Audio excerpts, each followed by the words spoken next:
أعوذ بالله من الشيطان الرجيم. اتل عليهم نبأ ابني آدم بالحق إذ قربا قربانا فتقبل من أحدهما ولم يتقبل من الآخر قال لأقتلنك قال إنما يتقبل الله من المتقين لئن بسطت إلي يدك لتقتلني ما أنا بباسط يدي إليك لأقتلك إني أخاف الله رب العالمين إني أريد أن تبوء بإثمي وإثمك فتكون من أصحاب النار وذلك جزاء الظالمين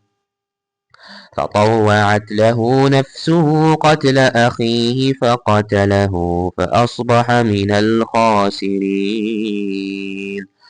فبعث الله غرابا يبحث في الأرض ليريه كيف يواري سوءة أخيه قال يا ويلتى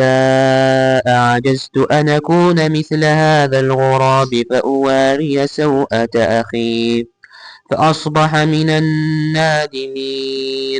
من أجل ذلك كتبنا على بني إسرائيل أنه من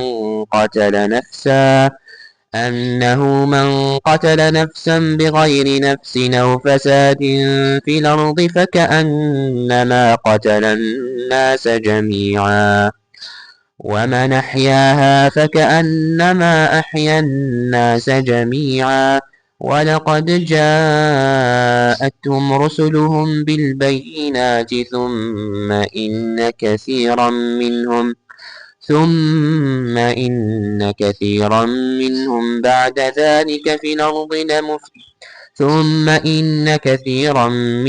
بعد ذلك في الأرض لمسرفون إنما جزاء الذين يحاربون الله ورسوله ويسعون في الأرض فسادا أن يقتلوا أو يصلبوا أو تقطع أيديهم وأرجلهم من خلاف أو ينفوا من الأرض ذلك لهم خزي في الدنيا ولهم في الآخرة عذاب عظيم إلا الذين تابوا من قبل أن تقدروا عليهم فاعلموا أن الله غفور رحيم يا أيها الذين آمنوا اتقوا الله وابتغوا إليه الوسيلة وجاهدوا في سبيله لعلكم تفلحون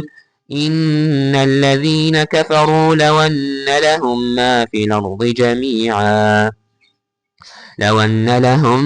الأرض جميعا ومثله معه ليفتدوا به من عذاب يوم القيامة ما تقبل منهم